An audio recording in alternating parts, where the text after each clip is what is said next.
For our next tutorial, we're going to discuss how to train models and how to combine their predictions together into an ensemble that is more accurate than any of the individual models. Rather than technical details of how models operate and their particulars, we're going to focus more on how these models fit into an overall ML pipeline. Here we'll assume you have basic familiarity with different model types, like basic models such as decision trees or random forests, but we're not going to require that you really deeply understand these at a technical level. For more details on how these models actually operate, you can check out the attached textbook that has nice, concise summaries of different kinds of models in chapters 8 through 15. Let's consider a motivating example. Here, let's consider the data set on the left shown in panel A, where we have two features, one on the x and one on the y-axis. Each data point is associated with a target variable whose values are indicated by the color intensity of the data point. If we fit a decision tree model to the data, the tree splits might look like they do shown in panel B, with the corresponding learned regression function implemented by this fitted decision tree shown in panel C. If we were to fit 4 different decision tree models, we might obtain 4 different predictors in each training run shown in panel D if we were to introduce randomness. This could be either through subsampling the data used to fit each of these trees, or through, say, a random selection of the features used to decide each split in each of the decision trees. If we now were to just simply average the predictions of these 4 trees, we could obtain an ensemble predictor shown in panel E. The predictions of this model look much better for the data in panel A, and this really highlights at a very simple level the power of ensembling. This is actually the strategy employed in the famous random forest model. Let's consider what characteristics a good ensemble should display. Let f1 through f9 denote the functions learned by 9 differently trained predictors, where fj of x denotes the jth model's prediction for a data point with feature values x. Here, say, we use predicted probabilities for classification problems. We can construct an ensemble predictor f star of x just by averaging the predictions of the individual models as we previously described. Suppose our task is binary classification and each predictor either outputs 0 or 1. So they're either very confident the data point belongs to the positive or the negative class. Also assume each predictor has error rate 0.3. That is, given a new data point sampled from the underlying data generating distribution, there's a 30% chance this predictor will make the wrong prediction on this data point.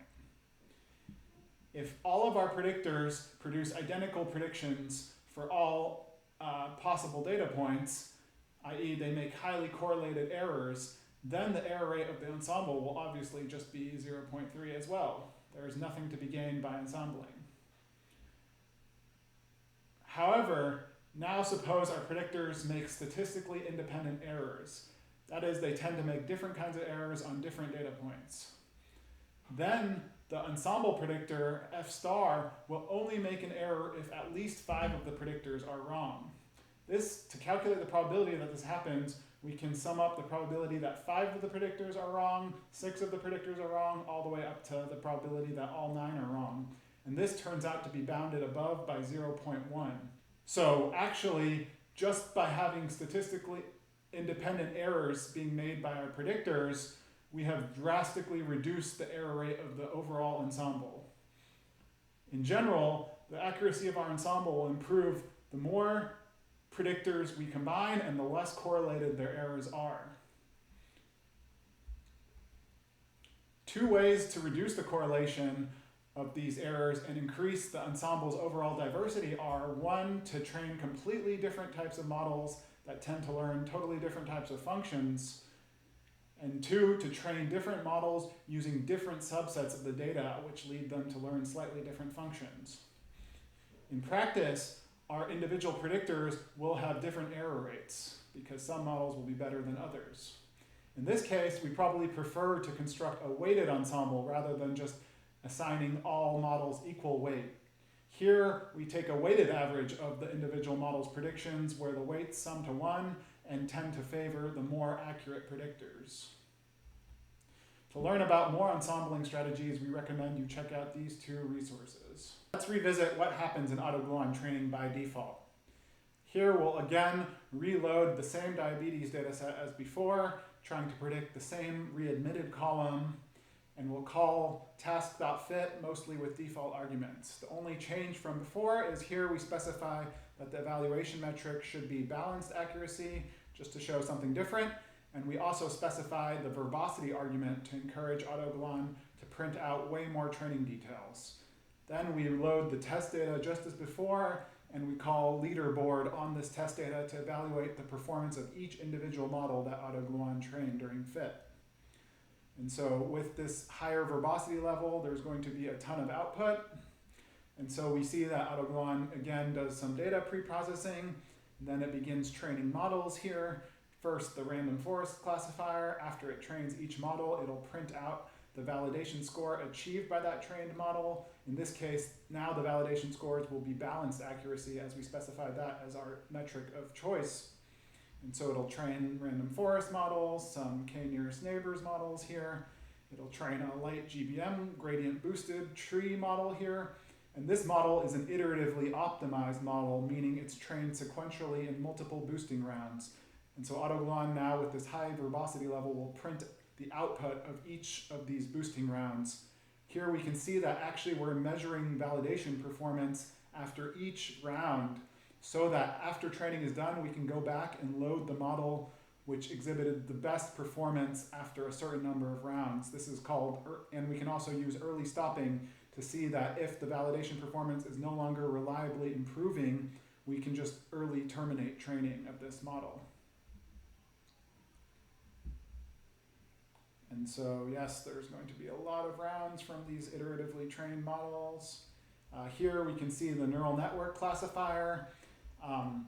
This classifier shows, or this model shows a good example of model-specific preprocessing that we mentioned before. So here, for example, this model will apply a learned embedding layer, as we discussed before, to the categorical features here identified as these features. And it applies, for example, rescaling and skew correction to certain numerical features. And so this neural network, again, is an iteratively trained model. Here first we print its architecture in MXNet. This is what the raw architecture of the neural network looks like for this particular data set. And we see it's trained sequentially in multiple epochs, where each epoch corresponds to one full pass over the training data set of stochastic gradient updates. And again, after each individual epoch, we measure the validation performance of the current model and can use early stopping if we notice that the model has not improved in the last, say, 10 or 20 epochs. Likewise, at the very end, we can just reload the model from the best epoch based on its validation performance.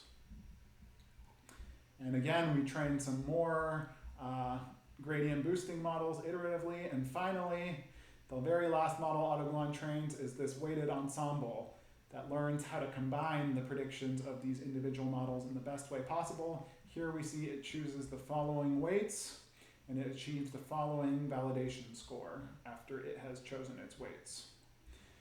The leaderboard call on the test data shows the individual accuracy on this test data achieved by each model.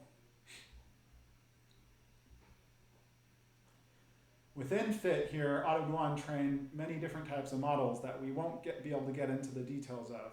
But some of these types include random forests, one random forest using the Gini criterion to select the splits of each decision tree, and one using the entropy criterion to select the splits of each decision tree.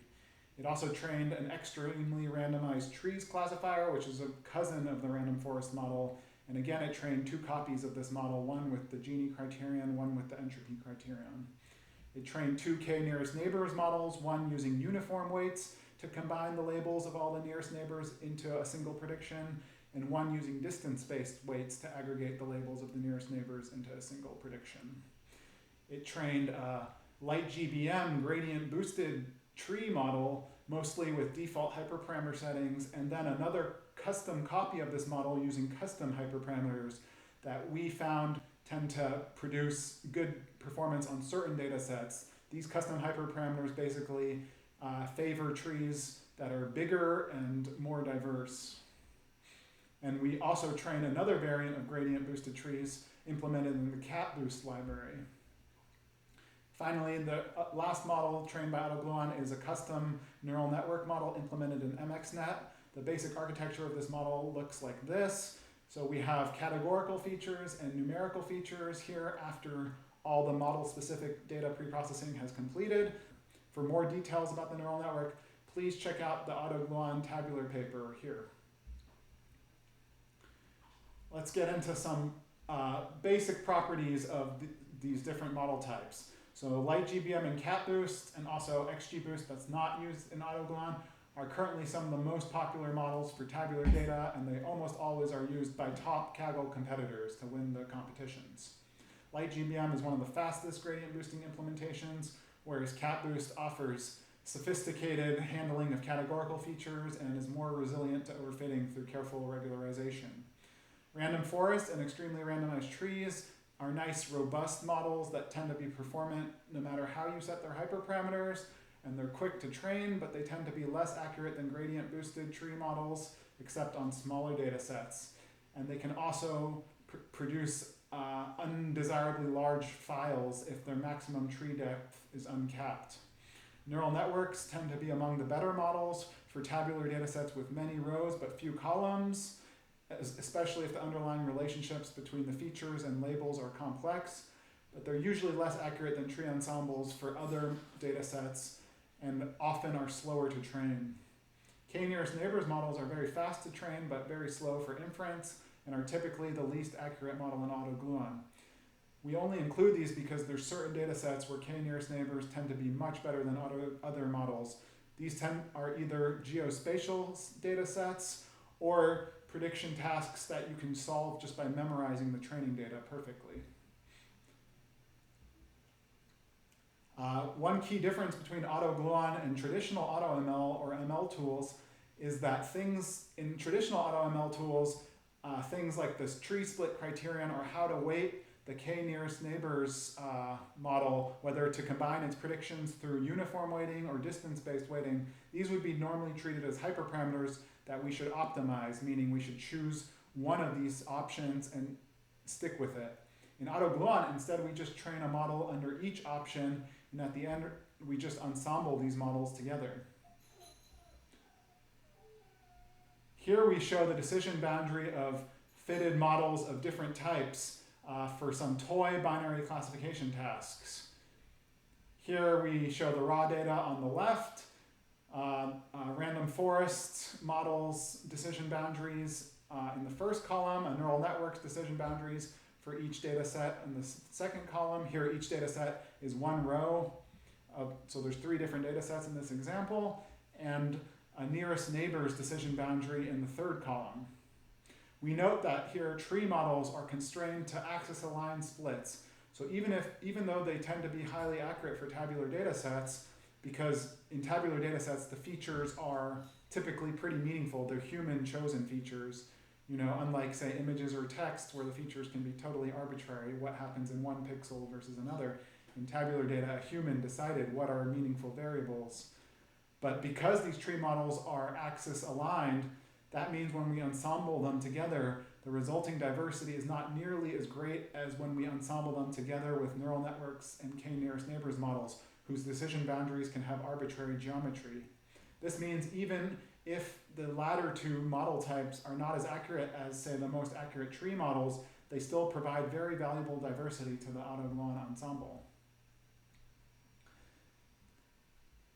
What happened in the previous fit call? So as we've said before, the high-level operations include splitting the data into training and validation sets, training a model of each type on just the training data, with model-specific preprocessing applied to a copy of this data, and subsequently scoring this model on the validation data by producing predictions for each validation data point. Finally, we construct a weighted ensemble that aggregates the predictions of the individual models in a weighted fashion. Let's now take a closer look at this model ensemble. Here we can call We can first load this ensemble by its name, and then we can just use the getInfo function here on this model to show a bunch of random information that AutoGluon has stored about this model. A particular note here is the information about its model type. Here we see that it's a greedy weighted ensemble model. Greedy here refers to the strategy by which we chose the weights. And we can see actually the weights of the ensemble here, or which models it places high weight on. So here we see that it actually only assigned non-zero weight to two models, the light GBM model and an extremely randomized trees model, where it placed much more weight on the light GBM model. All other models had weight 0, which means their predictions are ignored and they basically don't contribute to the final ensemble. To actually find weights used for the ensemble returned in the previous AutoGluon run, we use the ensemble selection method proposed by Rich Caruana and co-authors in the paper linked below. This algorithm just runs simple greedy forward selection to choose the weights of each model in the ensemble. First, it initializes the ensemble so that all models start with 0 weight. Then, at each stage, it considers adding each possible model to the current weighted ensemble, with weight equal to 1 if this model is not already in the current ensemble, otherwise incrementing its weight by 1. Then we evaluate how the ensemble would perform with this model added based on evaluating the evaluation metric on the validation data, in this case, balanced accuracy. Then in step 2, we only add whichever model actually contributed most to the ensemble performance on the validation data. Then we repeatedly iterate these 2 steps, each time considering adding all possible models to the current ensemble, and then only adding whichever one actually contributed most to ensemble performance. We stop when there's no more models we can add to the current ensemble to boost its validation performance. This algorithm runs extremely efficiently if we've cached all the predictions of individual models on the validation data. Because the weights of the ensemble were adaptively selected based on the validation data, be aware that the resulting validation score of this weighted ensemble tends to be more overfit than the individual model's validation scores. Nonetheless, this crude procedure for selecting the weights is nice because it can be applied with any evaluation metric, regardless if it's differentiable or continuous. It produces sparse weights, which reduce the ensemble size typically. It remains more resilient to overfitting than some weighting strategies, such as using continuous optimization to find weights that are globally optimal with respect to validation score, for example, using regression to find such weights. That concludes the first half of this tutorial. We'll go through the second half of this notebook in the next video.